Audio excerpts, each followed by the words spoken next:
Bienvenidos al canal Abre los Ojos, una mirada crítica a la religión y a la política.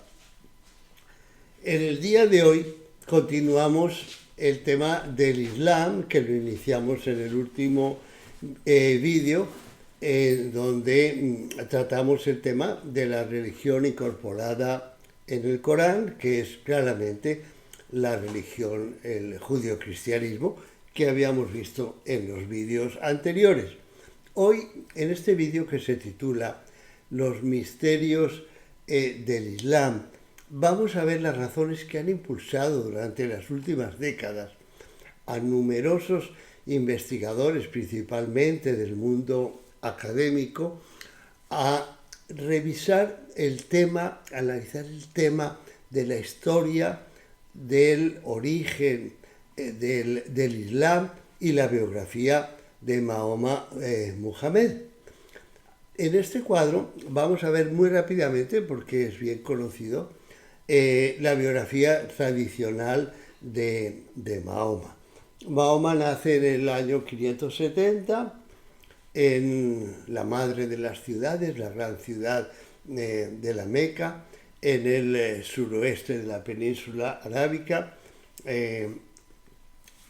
En su edad adulta se casa primero con Khadija, una rica viuda comerciante que le inicia en el comercio, lo que le permite visitar y conocer otras culturas en el norte de la península, principalmente en Siria.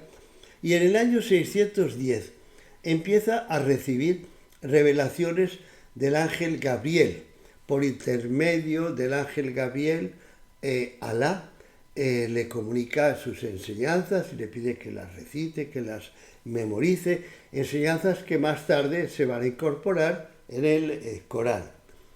Esas enseñanzas se basan en un monoteísmo radical que le va a llevar a enfrentarse con los gobernantes de la Meca, la tribu de los Quraysh, que son politeístas y que no aceptan el monoteísmo, que es la nueva religión que les predica Mahoma. Y esto va a llevar primero a que algunos de sus seguidores tengan que exilarse en el reino cristiano de Etiopía, y luego en el 622 con sus seguidores Mahoma va a emigrar a la ciudad de Medina, un poco más al norte que la de la Meca, es lo que se conoce como la Égira. Entre el año 622, en donde él en Medina hace una alianza con las tribus árabes y las tribus judías, donde todas se comprometen a ayudarse entre sí contra los que no pertenezcan a esa alianza. Durante todos esos años sostiene una guerra y varias batallas contra los Quraysh de la Meca, porque Mahoma y sus fieles atacan caravanas saquean caravanas de los Quraysh envían ejércitos para vengarse hacia Medina, y finalmente en esos años se producen también varios hechos, algunos muy importantes, como el exterminio de las tres tribus de Medina, las tres tribus judías, que no son curiosamente las mismas que se mencionan en la Constitución de Medina, pero esas son las que se señalan, y con hechos muy crueles, como por ejemplo el exterminio de los Qurayza, a los que van sacando de una prisión uno a uno y sacrificándolos en la plaza de Medina al borde de una fosa donde los van enterrando, de forma que toda la tribu de los Qurayza queda enterrada en la plaza principal de Medina. Y luego hay la masacre de los judíos de Keibar también, otro suceso muy importante.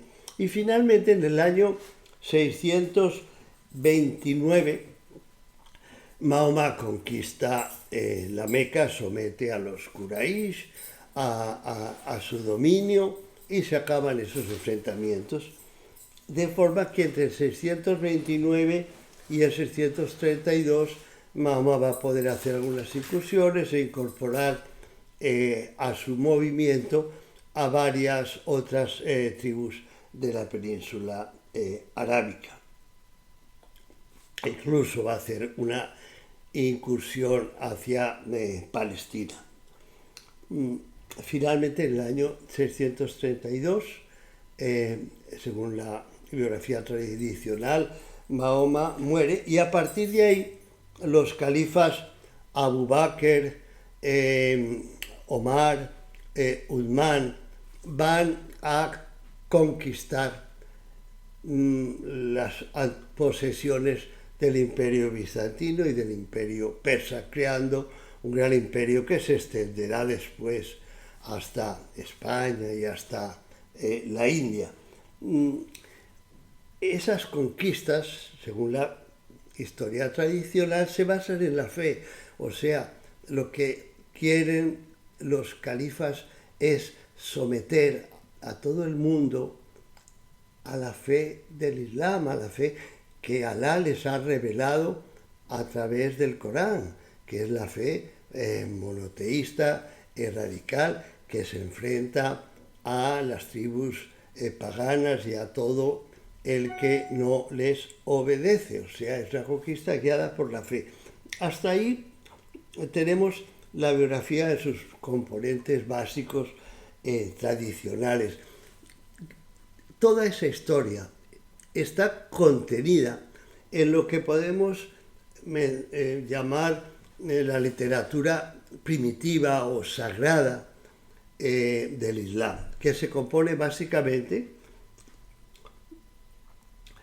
del Corán, obviamente, de dos biografías de Mahoma, una del año 750, de mitad del siglo XVIII, o sea, más de 100 años después de la muerte de Mahoma, y que desaparece después, que es la biografía de Mahoma de Ibn Ishaq, pero que queda incorporada en la biografía de Ibn Hisham, que va a elaborar a principios del siglo IX, o sea, unos 2 siglos después de la muerte de Mahoma.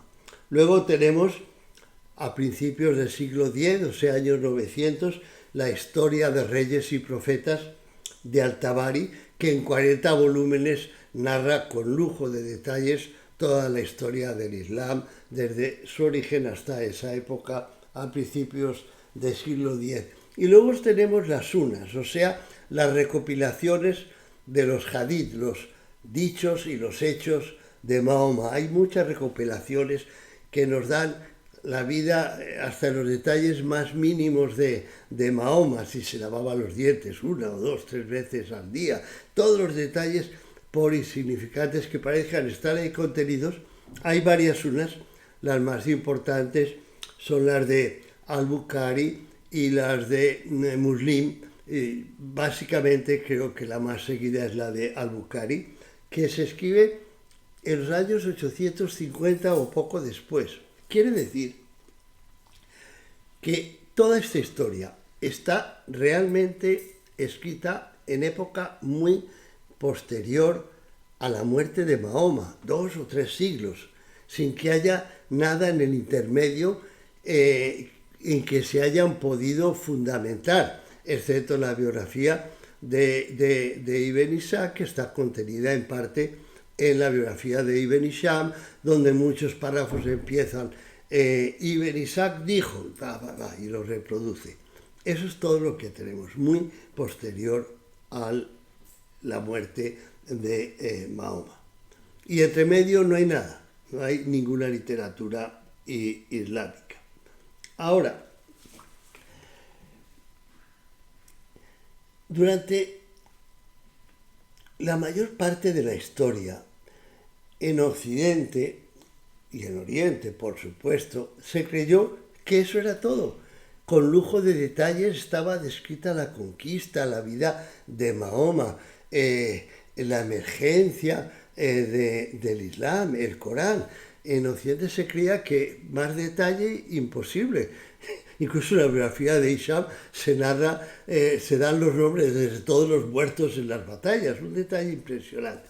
Al punto que el gran historiador inglés Edward Gibbon decía, a diferencia del cristianismo, en el Islam no hay que investigar nada porque él nace a la luz de la historia, todo nace en forma visible. En el siglo XX empezaron a cuestionarse muchos de estos temas de la literatura tradicional y de la biografía de Mahoma que acabamos de ver. Pero hubo una aceleración en las investigaciones desde los años 70 del siglo pasado, desde los años 1970, por un libro seguido de muchas presentaciones, papers, de la profesora Patricia Crone, norteamericana. Patricia Crone pensaba que elementos biográficos, relatos históricos, escritos 2 o 3 siglos después de los hechos, y más que no tienen un fundamento literario aparente, no revelan nada histórico. Revelan lo que 2 o 3 siglos después se pensaba que había sucedido, o se quería creer que había sucedido. Entonces ella llega a la conclusión de que no hay literatura islámica entre el 632, cuando muere Mahoma, y el siglo IX, pero sí hay literatura no islámica que menciona todos esos hechos. ¿Por qué? Porque las conquistas del Islam tienen lugar en unas zonas muy cultas, porque hay cantidad de monjes escribiendo, transcribiendo, leyendo, comentario, y las élites están alfabetizadas, sin duda, que son Palestina, Líbano, Siria, sur de Turquía, Mesopotamia. Entonces, esa gente que en principio ha sido conquistada por el Islam, narra los hechos. Entonces tenemos, y habla de Mahoma y de las conquistas, entonces tenemos una literatura no islámica que narra lo sucedido en esos 2 o 3 siglos entre la muerte de Mahoma y la literatura primitiva o sagrada islámica. Entonces Patricia Crone, en su libro, que ha tenido una enorme importancia, Agarenismo, de Agar, Agar es la madre de Ismael y por tanto del Islam.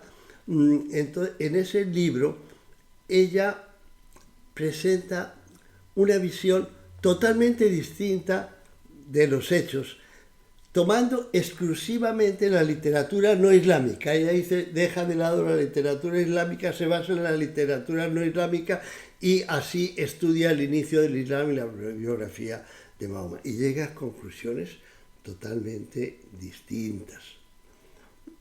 Y de ahí en adelante se pone obviamente de moda el utilizar esa literatura que se produce principalmente en los monasterios, en los conventos, por parte de monjes que narran lo que están viendo en directo. Y entonces tenemos la recopilación, traducción, divulgación de la literatura no islámica, cientos y cientos de documentos, principalmente las recopilaciones para mí más completas que he podido utilizar son las de Robert Hoyland y las de Michael Philip Penn, que voy a citar más adelante.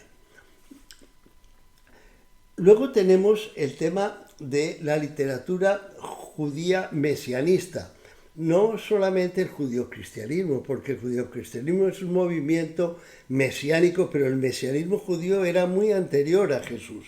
Entonces, el padre Edouard Marie Gallet y Odon Lafontaine han estudiado el nacimiento del Islam como una continuación del movimiento mesiánico judío.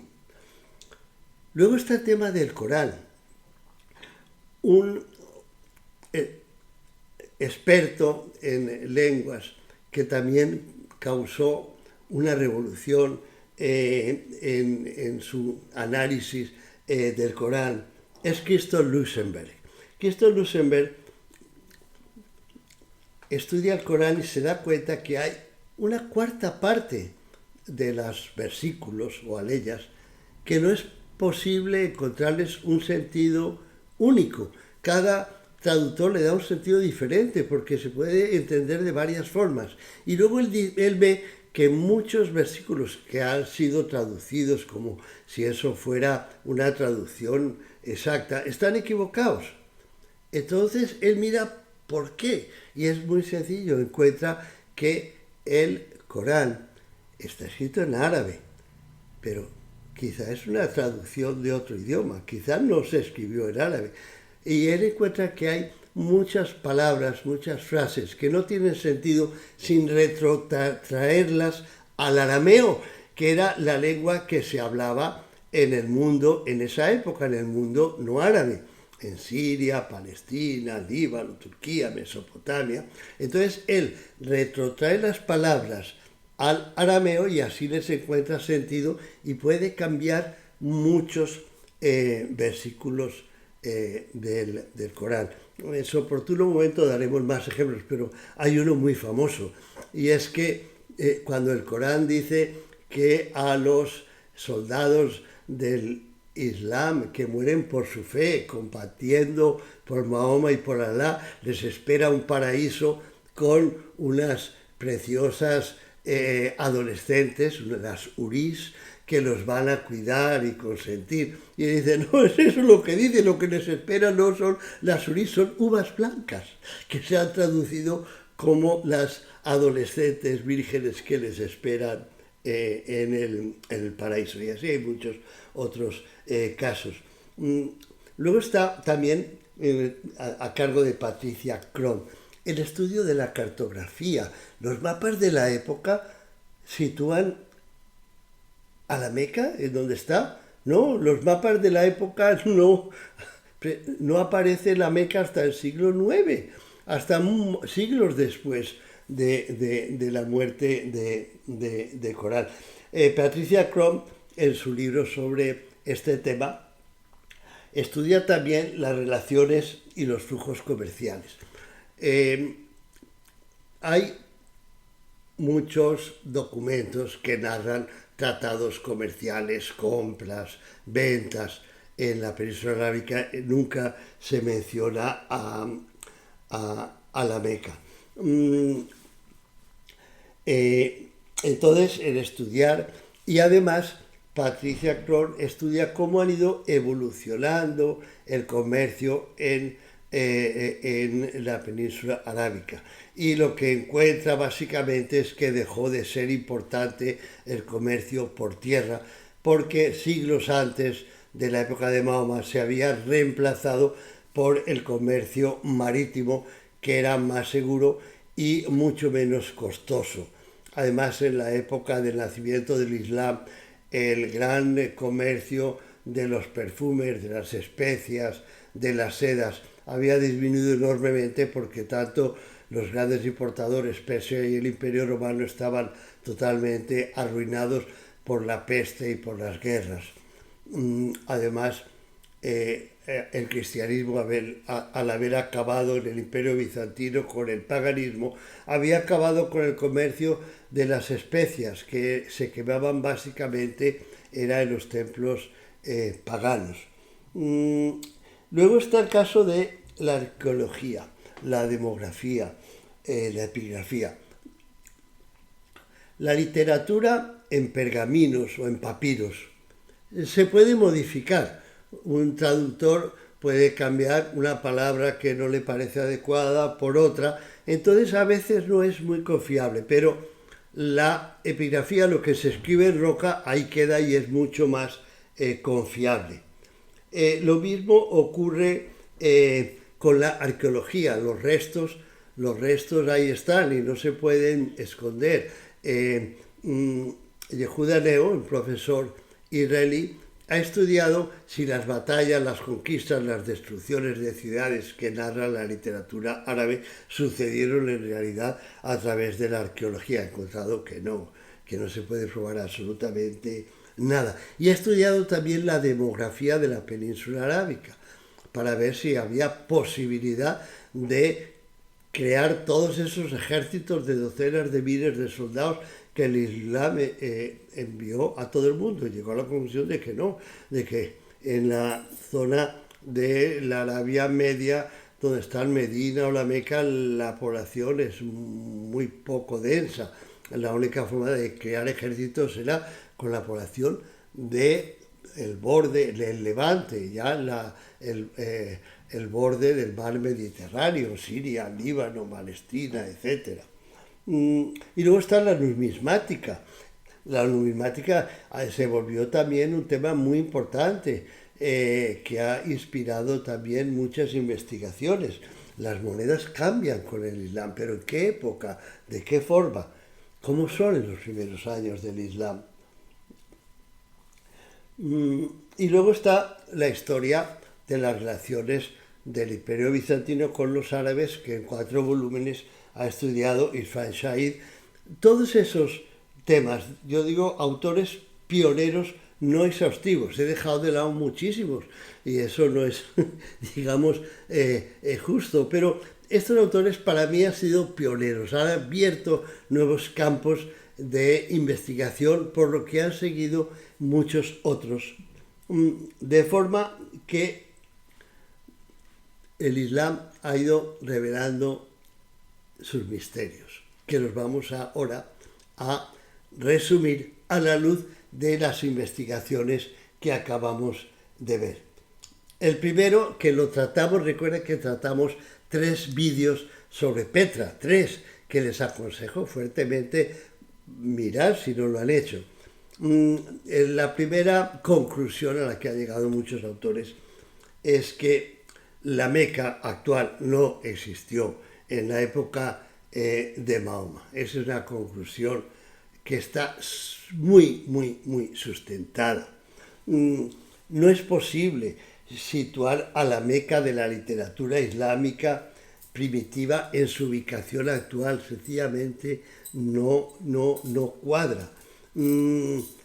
Fíjense, por ejemplo, este es un cuadro que traigo de uno de esos 3 vídeos sobre la Meca. Es un resumencito de otros muchos temas, en donde digo Petra o la Meca actual, cuál es la ciudad que describen las fuentes islámicas.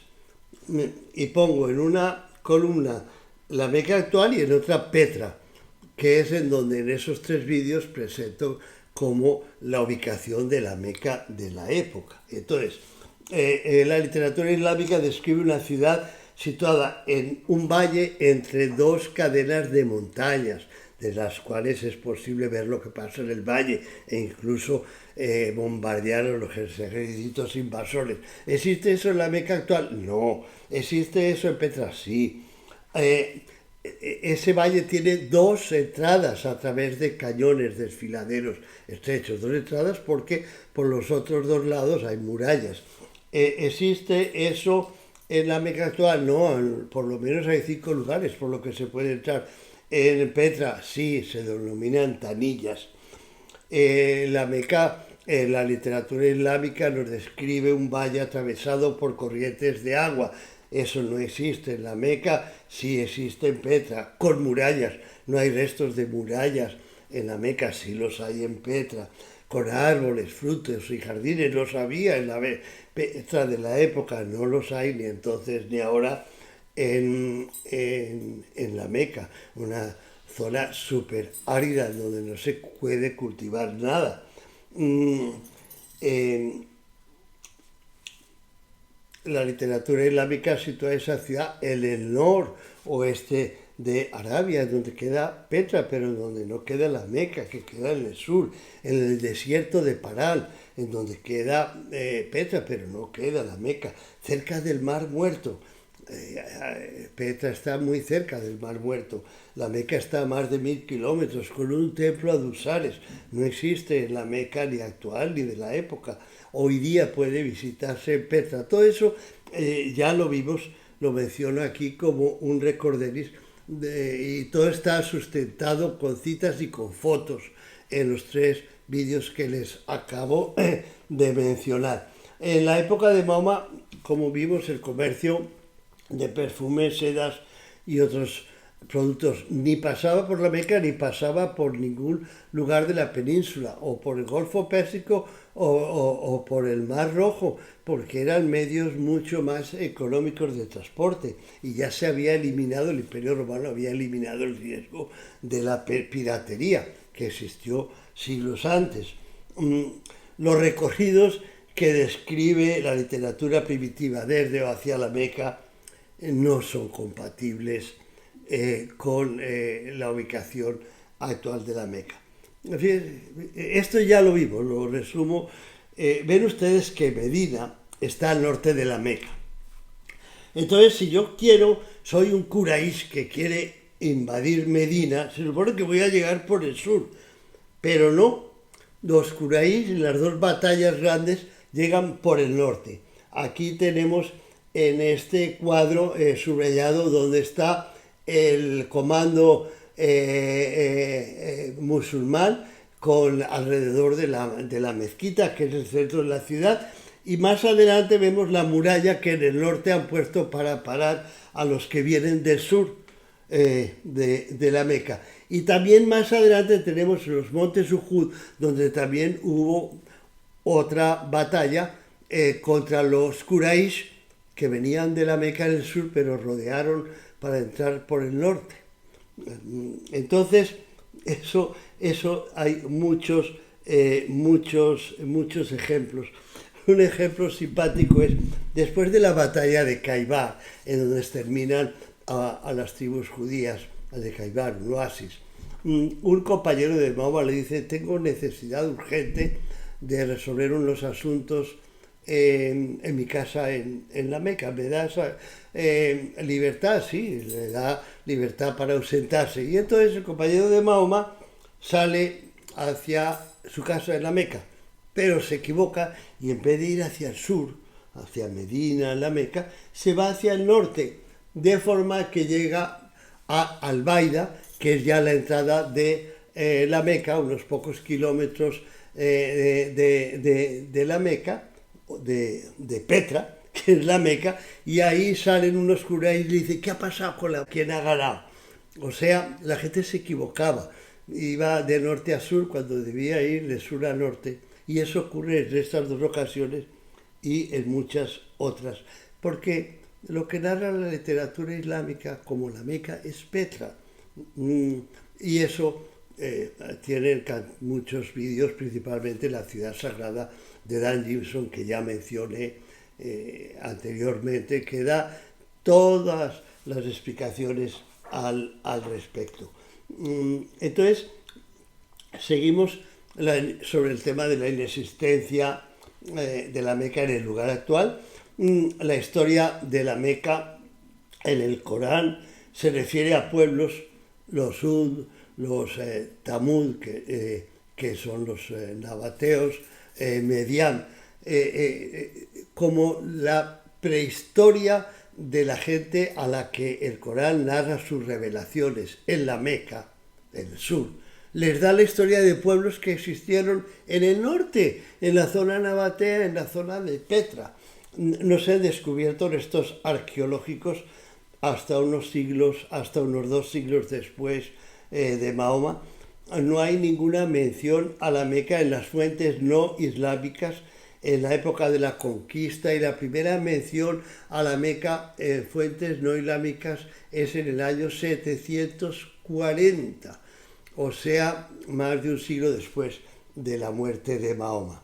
Y curiosamente, aunque Petra es una ciudad muy mencionada en la literatura no islámica, los romanos dividieron Siria-Palestina en 3 zonas, y lo que se llama la Palestina Tercia o la Palestina Salutaris, su capital era Petra, fue una capital de una región del Imperio Romano, aparte de haber sido una ciudad muy importante dentro del Imperio Nabateo y después dentro de la Nabatea como colonia romana. Pues en las zonas, en la literatura no islámica se la menciona a menudo, pero en la literatura no islámica jamás se menciona a Petra. Eso es otro misterio del Islam. Ahora veamos las incongruencias, anacronismos e incógnitas en la literatura islámica primitiva. Primero, el Corán y esta literatura parte de la base de que Mahoma vive en un medio politeísta, por eso los ataques de los curaís, que no quieren abandonar su politeísmo, y les presenta algo novedoso que es su monoteísmo radical. Resulta que eso no es así. En el medio en que vive Mahoma, la religión es la religión cristiana o la religión judía. Toda Arabia ha sido conquistada por Roma, por Bizancio, por los cristianos de Etiopía, de forma que en el sur, en el Yemen, ha habido imperios judíos, luego imperios cristianos, luego imperios cristianos nestorianos. En el este de la península está el cristianismo nestoriano, en el centro está el cristianismo monofisita o nestoriano. Monofisita es lo que creen en una sola naturaleza de Jesús y no en dos naturalezas, como es lo ortodoxo, y los nestorianos sí creen en dos naturalezas, pero hacen énfasis en la naturaleza no humana y no admiten la conjunción de las dos en una sola persona, como hacen los ortodoxos. Esas eran las religiones. En Petra se han encontrado restos de 4 iglesias. Puede que en el centro de Arabia, poco de eso, quedaran vestigios de politeísmo, igual que en el Negev. Pero cuando se producía la emigración hacia las grandes ciudades, se convertían rápidamente a alguna de las versiones del cristianismo de la época. Y el punto es que cuando el Corán dice que el gran enemigo es el politeísmo, a los que ataca una y otra vez es a los cristianos y a los judíos, que son monoteístas. No tiene sentido. Mahoma, el Islam, están ausentes en la numismática, en la epigrafía, en la literatura islámica hasta los años 690-692. O sea, 690 aparece monedas con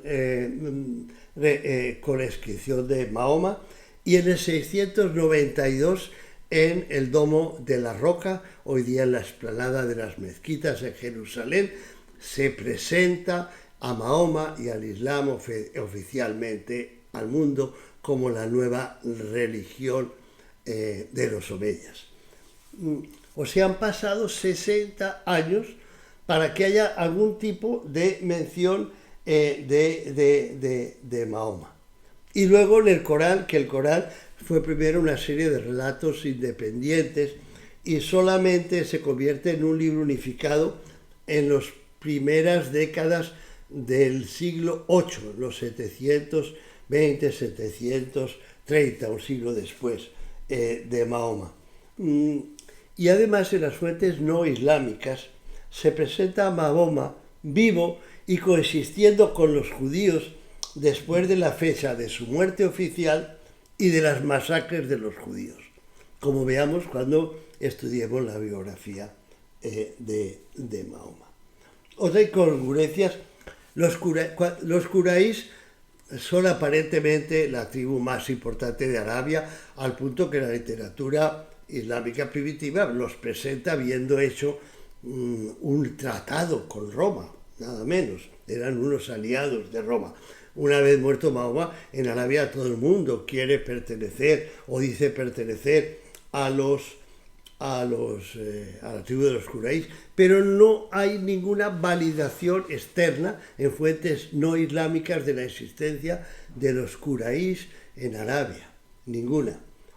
Y hay cosas que no se entienden.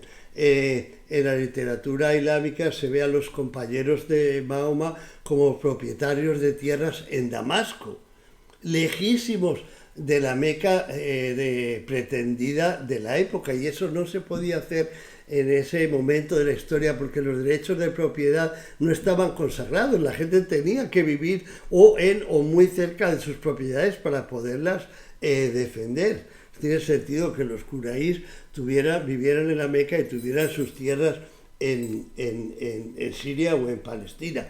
Veremos que hay un investigador que pretende que los curaís lo que traduce es los federati, los federados. ¿Y qué son los federados? Lo vimos en los vídeos anteriores sobre Petra. Recuerden que el imperio persa y el imperio bizantino guerreaban durante toda la vida mientras existieron. Pero entonces a partir de cierto momento decidieron pelear a través de tribus interpuestas.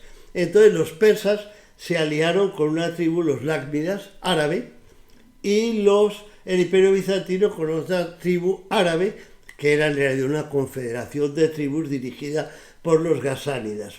Y la idea es que si usted está en el imperio persa y quiere invadir el imperio bizantino, es difícil hacerlo por la parte que bordea el Mediterráneo, que es muy poblada. Ahí queda Antioquia, Trípoli, muchas ciudades, Siria, Palestina, Líbano, pero por el desierto donde están los lácmidas es muy fácil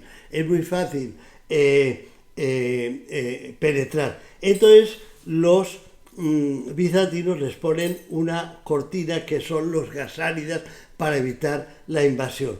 Y lo mismo hacen los árabes con los lácmidas. Se alían con ellos para evitar que los bizantinos les invadan por esa parte que es desierto y que por lo tanto es mucho más fácil penetrar que por la parte más al norte o más al este. Entonces, durante la época anterior a Mahoma, el imperio bizantino tenía unos aliados que eran los que gobernaban realmente toda esa zona, que eran las tribus confederadas dirigidas por los gasánidas. Eso ya lo mencionamos. No hay una visión coherente en la literatura primitiva de la relación con los judíos y los cristianos, ni en el Corán ni en la literatura primitiva. Y básicamente ahí hay algo que han estudiado, ha estudiado muy bien y ha expuesto en YouTube un investigador que es Odon Lafontaine, y que han caído en cuenta varios investigadores, y es la traducción actual del Corán y que arrastra todo lo demás. Está hecha para ocultar el origen judío-cristiano del Islam, y veremos las razones cuando veamos la historia. De forma que cuando en el Corán se habla de los cristianos, siempre se dice los que asocian. Por ejemplo, en el Domo de la Roca se dice los que asocian, y enseguida se dice que los que asocian son los que le atribuyen a Dios un hijo, o los que creen en la Trinidad, o sea, los cristianos. Entonces, los que asocian son los cristianos. Por otro lado, cuando se refieren a los judíos cristianos, emplean el término Nazara, que quiere decir nazarenos, que ya vimos que junto con los ebionitas eran la denominación de los judíos cristianos. Y a los judíos les llaman normalmente los que recubren con el Talmud, con la Biblia oral, la Mishnah, incorporada en el Talmud, la Torá, el libro sagrado. Recuerden que los judíos tienen el libro escrito, la Torá, y tienen el libro oral contenido en la Mishnah y luego en el Talmud. Entonces, los judíos son los que recubren, o los gente del libro. Los cristianos son los asociacionistas. Y los judío-cristianos son los nazara.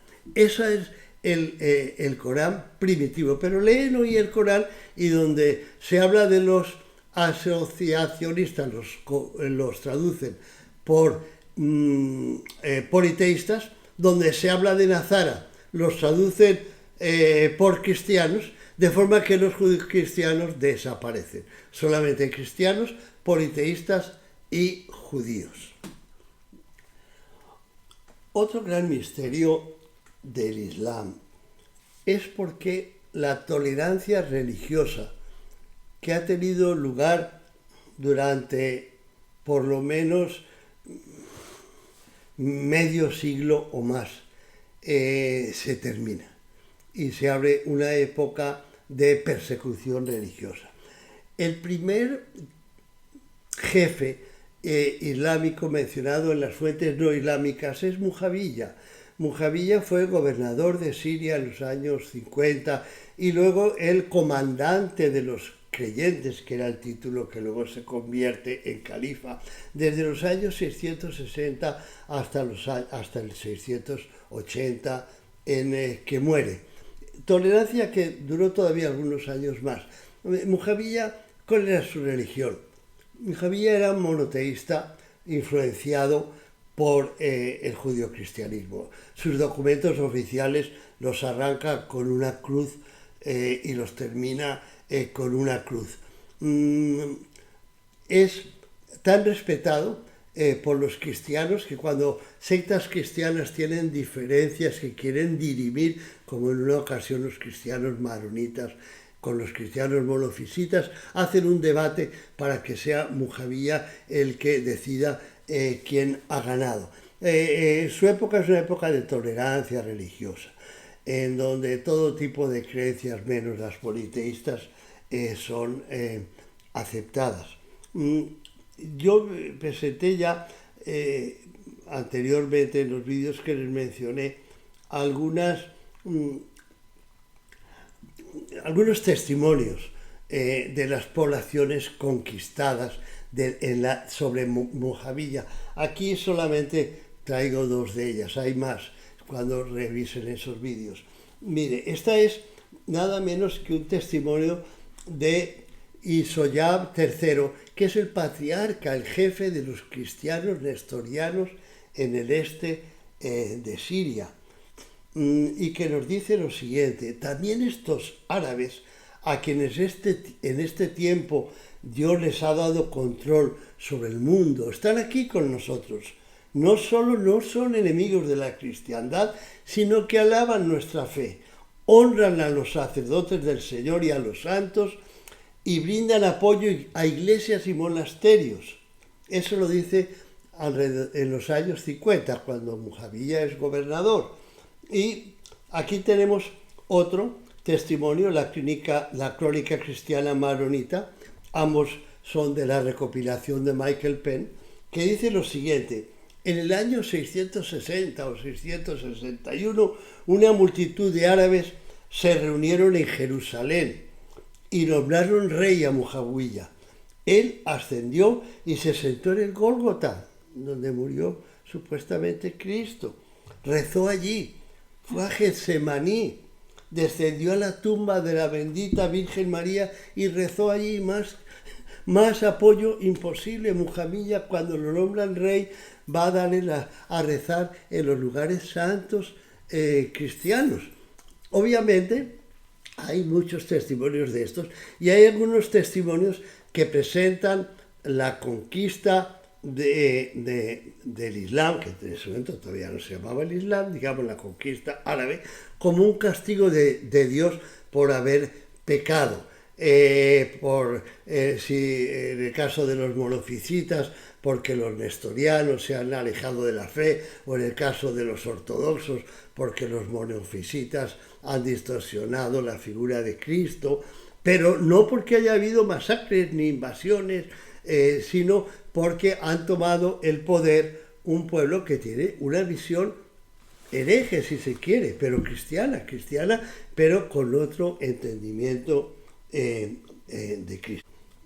Entonces, esa tolerancia que es tan clara que los funcionarios que manejan el gobierno de Mujawiya en su gran parte son los mismos que habían sido funcionarios en la época del Imperio Bizantino, y el primer ministro, que en esa época era el jefe de finanzas, y su hijo son dos cristianos muy importantes. Su hijo es el padre de la iglesia, Juan de Damasco, que después hará un libro contra los herejes que fue muy seguido durante toda la Edad Media. O sea, era un imperio no excluyente, ecuménico, abierto a todas las religiones, principalmente cristianas.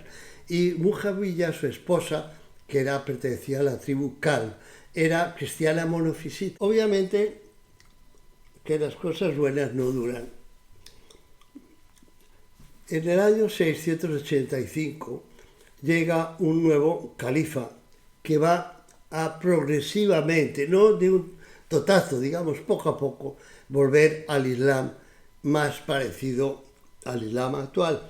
Es el califa Abd el-Malik, que gobierna entre el 685 y el 705, y cuyo sucesor en los años 720, 722, 23, Yazid II, decreta la destrucción de las imágenes cristianas en el califato. Fíjense que durante Mujawiya se habían reparado iglesias, se habían construido nuevas iglesias. Ahora, en los años principios del siglo VIII, se prohíbe las imágenes cristianas. Este gran cambio se expresa en lo que tenemos aquí, el Templo de la Roca. Es el Domo de la Roca, donde en la parte de dentro y la de fuera se expresan los dogmas del Islam. No hay otro Dios sino Dios. No tiene asociados, se refiere a, ojo, Cristo no es un asociado a Dios, y Mahoma es el mensajero de Alá. No es como en dos partes, sino en tres. Primero se expresa la unicidad de Dios, Alá, no hay Dios sino Dios, no tiene asociados, y a continuación se dice que Dios ni ha engendrado un hijo ni ha sido engendrado, y previene contra la Trinidad. Ahí vemos que asociados quiere decir cristianos. Es un rechazo del cristianismo basado en la divinidad de Cristo, que para la religión judio-cristiana no existe. Cristo es un profeta, pero no es Dios.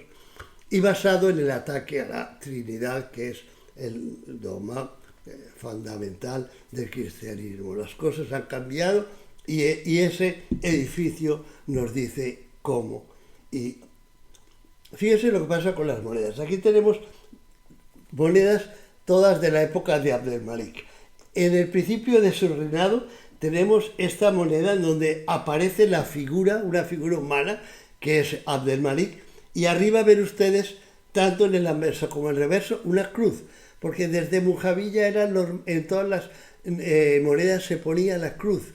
La cruz para ellos era un distintivo importante. De repente la cruz desaparece. Aquí tenemos nuevamente a Abd el-Malik con una espada, pero ya no hay cruz. Pero hay una figura humana. Y aquí ya tenemos una moneda del fin de los últimos años de Abd el-Malik. Ni hay cruz, ni hay figura humana, porque las figuras, las representaciones humanas se prohíben en el Islam, y ahora solamente hay letras. Esa es la evolución que toda sucede durante la época de Abd el-Malik.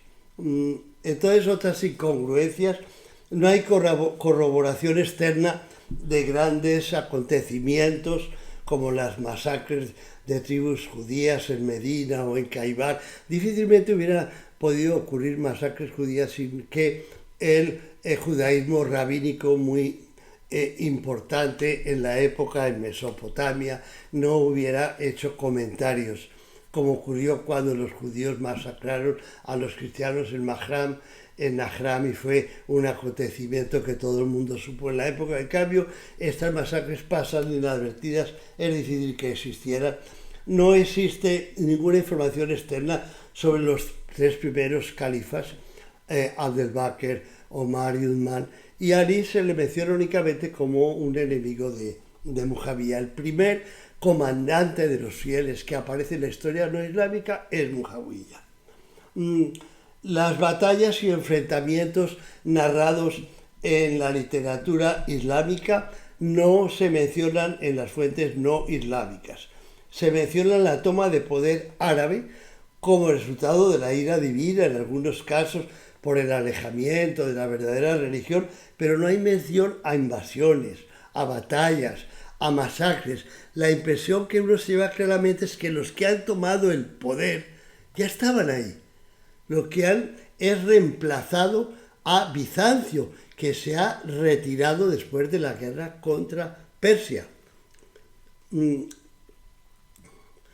Las tribus árabes que apoyaron a Mujawiya en los primeros años de su toma del poder eran tribus cristianas y ya ejercían el poder, como los Banu Kalb, a los que pertenecía la esposa de Mujawiya, o los de Banu Judam. Estas dos tribus ya tenían el poder porque eran confederadas, es decir, aliadas de los gasánidas. Bizancio les había encomendado la protección de la frontera, tenían sus ejércitos, y Bizancio, después de la guerra con Persia, se retira y ellos obviamente empiezan a tomar el poder porque no hay nadie más. Estos son las tribus de Mujawiya, apoyan a Mujawiya.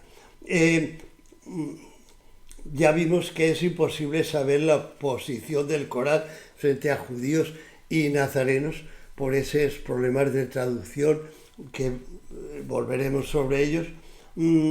Es imposible saber sin ayuda externa a qué se refiere en el Corán y en la literatura islámica cuando hablan de judíos y cristianos, porque ellos han reducido tres grupos importantes cristianos, judíos cristianos y cristianos, o sea, judíos cristianos y cristianos, tres los han reducido a dos, judíos y cristianos, porque en un momento dado hacen desaparecer a los judíos cristianos y eso va a marcar justamente la ruptura entre el Islam acogedor, incluyente, y el Islam excluyente, que empieza con la del Malik. No se entiende por qué, si la ideología es judío-cristiana, en un momento dado desaparecen los judíos cristianos, y en eso es parte de los misterios del Islam que vamos a esclarecer.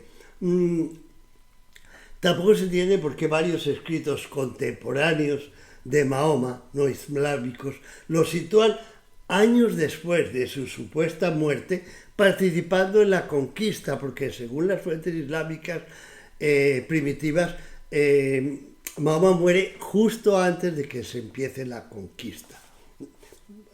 Para fuentes no islámicas vive todavía. Ningún escrito no árabe del tiempo de la invasión menciona a la Meca. No se explica por qué o cómo la Meca. Estos son parte de los estudios demográficos que se han hecho. Cómo la Meca, que si existió, no tenía más de unos pocos cientos, no cientos de miles, cientos de habitantes, si existió. O Medina, que era una ciudad o una región de oasis pobre. ¿Por qué? Porque Medina vivía del dátil. El dátil era el producto más barato en la época, se producía en toda la península arábica, le llamaban en esa época el pan de cada día. Medina, que tenía unos 1000 habitantes y vivía de un producto barato como el dátil, ¿cómo pudieron en esas ciudades crearse todos esos ejércitos de miles y miles de soldados que parten unos hacia Egipto, otros hacia Siria, otros hacia Persia? No podían sustentarse en esa región. ¿Cómo podían haber reclutado, entrenado, armado varios ejércitos en esa época? Porque la población del centro de Arabia, centro norte, centro sur, era muy limitada. Eso es otro gran misterio del Islam. Sebeos es un obispo armenio, en un libro muy importante, muestra a Mahoma aliado de los judíos a finales de los años 30, cuando supuestamente los habían masacrado a todas las tribus a principios de los años 20. Eso tampoco cuadra, es otro misterio. Ahora, las costumbres preislámicas de peregrinar, hacer peregrinaje una vez al año en el mes sagrado, hacer templos en forma de cubo, el miedo a los jins, que son una especie de demonios, no surgen en Arabia, sino en el Negev, como ha demostrado Yehuda Nebo. Los restos de templos paganos han sido encontrados no en Arabia, sino en el Negev, en el desierto en el sur de Israel, y no en Elijad, que es la zona de la Meca y Medina, pero sin restos, pruebas de sacrificios, como menciona la literatura islámica. Eso, hasta hoy, estos son los misterios sobre los que vamos a volver cuando presentemos en los próximos vídeos la historia del origen del Islam y de Mahoma Mohamed. Hasta entonces, muchas gracias por su atención.